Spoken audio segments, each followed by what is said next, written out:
결핍은 위대한 에너지를 창출하는 씨앗이며 진정한 가치는 인류를 이롭게 할 때 완성된다. 고난을 삼켜 인류를 구한 거인 찰스 디킨스 편.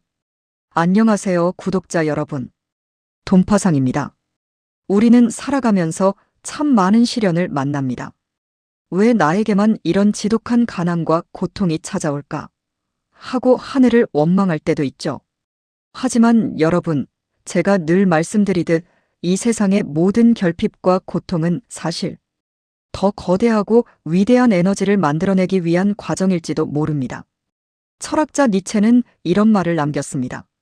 나를 죽이지 못하는 고통은 나를 더 강하게 만든다. 오늘 소환할 인물은 바로 그 지독한 고통을 통과해 전 인류의 마음을 따뜻하게 안아준 영국의 거인입니다. 그가 남긴 명언으로 이야기를 시작해 볼까 합니다. 이 세상에서 그 누구의 짐도 가볍게 만들어주지 못하는 인간은 아무런 가치도 없는 존재다. 지독한 어둠 속에서 태어나 전 세계 사람들의 마음속 짐을 덜어주었던 사람.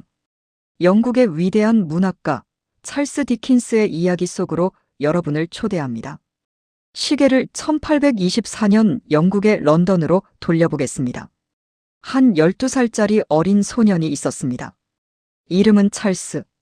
이 아이는 아버지가 빚을 지고 온 가족과 함께 감옥에 갇히는 바람에 홀로 쥐가 바글거리는 구두약 공장에서 하루 10시간씩 라벨을 붙이는 노동을 해야 했습니다. 학교는커녕 하루 한 끼 먹기도 힘들었죠. 밤마다 차가운 다락방에서 눈물을 흘리던 이 소년은 그러나 그대로 주저앉지 않았습니다. 내 환경은 바닥이지만 내 정신까지 바닥에 둘 수는 없다. 헬렌 켈러가 말했죠. 세상은 고통으로 가득하지만 한편으로는 그것을 이겨내는 일로도 가득 차 있다. 라고요. 공장 일이 끝나면 찰스는 실명 가득한 눈을 비비며 책을 붙잡았습니다. 돈이 없어 대형 박물관 도서관의 무료 열람실을 제 집처럼 드나하며 문학, 역사, 법률 책을 닥치는 대로 읽었습니다. 제대로 된 선생도 없었으니 온전히 혼자만의 힘으로 깨우치는 독학이었죠. 그리고 10대 후반, 그는 남들이 몇 년 걸려도 못 깨우친다는 눈부시게 빠른 변호사, 사무실의 속기법을 독학으로 마스터합니다. 이 치열한 배움의 에너지가 바탕이 되었기에 그는 정식 대학을 나오지 않고도 20세라는 젊은 나이에 런던 신문사의 전도유망한 의회 출입 기자로 당당히 발탁될 수 있었던 겁니다. 맹자는 일찍이 이렇게 말했습니다. 하늘이 장차 그 사람에게 큰 사명을 맡기려 할 때는 반드시 먼저 그의 마음과 뜻을 괴롭히고 육체를 지치게 만든다. 찰스 디킨스의 젊은 날은 정확히 이 하늘의 시험을 통과하는 과정이었습니다. 허공에서 뚝 떨어진 성공이 아니라 지독한 결핍이 만든 피나는 노력의 결과였습니다. 기자가 된 찰스는 자신이 어린 시절 온몸으로 겪었던 그 참혹한 가난을 드디어 소설로 쓰기 시작합니다. 그게 바로 그 유명한 올리버 트위스트입니다. 구독자 여러분, 이 소설이 발표되자마자 영국 사회는 엄청난 충격에 휩싸였습니다.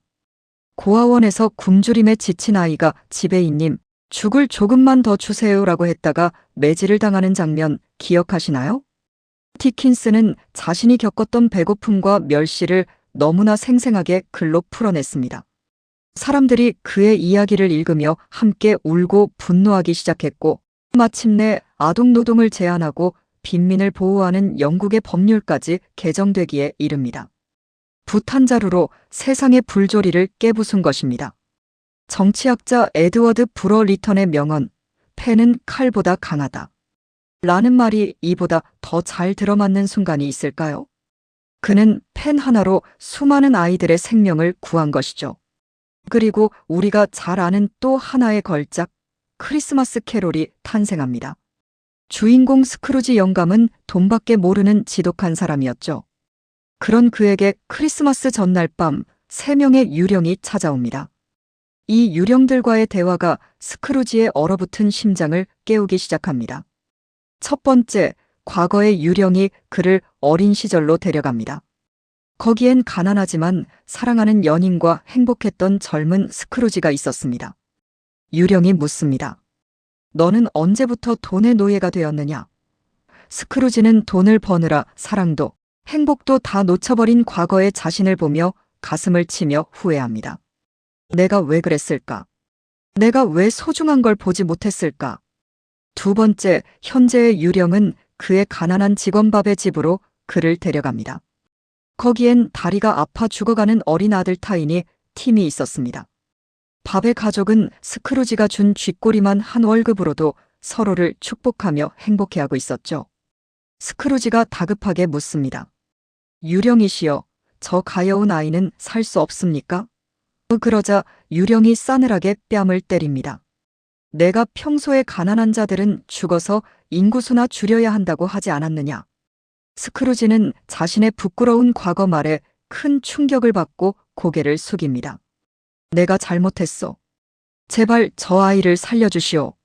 마지막 미래의 유령이 보여준 것은 충격적이게도 스크루지 자신의 무덤이었습니다.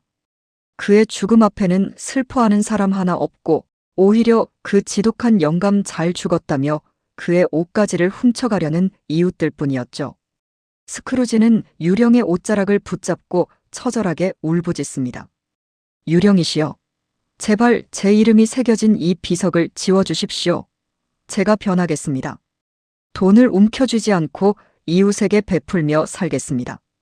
잠에서 깨어난 스크루지는 완전히 다른 사람이 되었습니다. 창문을 열고 소리치죠. 메리 크리스마스. 그리고 즉시 고기를 사서 직원의 집으로 보내고 전 재산을 털어 이웃을 돕기 시작합니다. 아인슈타인은 이렇게 말했습니다. 인간의 가치는 그가 무엇을 받을 수 있느냐가 아니라 그가 무엇을 줄 수 있느냐에 달려 있다. 스크루지는 마침내 이 진리를 깨달은 것입니다. 돈을 움켜쥐고 고여있게 만들면 독이 되지만 흘려보내면 생명을 살리는 위대한 에너지가 된다는 것을 스크루지의 입을 통해 디킨스가 온 세상에 외친 것입니다. 사랑하는 돈파상 구독자 여러분, 찰스 디킨스의 치열했던 일생을 보니 어떤 생각이 드십니까? 만약 그에게 12살 때의 지독한 공장 노동이 없었다면, 그리고 그 어둠 속에서 피눈물을 흘리며 책을 읽었던 독학의 시간이 없었다면 과연 인류의 마음을 울리는 그런 위대한 가치가 나올 수 있었을까요? 지금 혹시 물질적으로 혹은 환경적으로 너무나 힘들고 치열한 터널을 지나고 계신가요?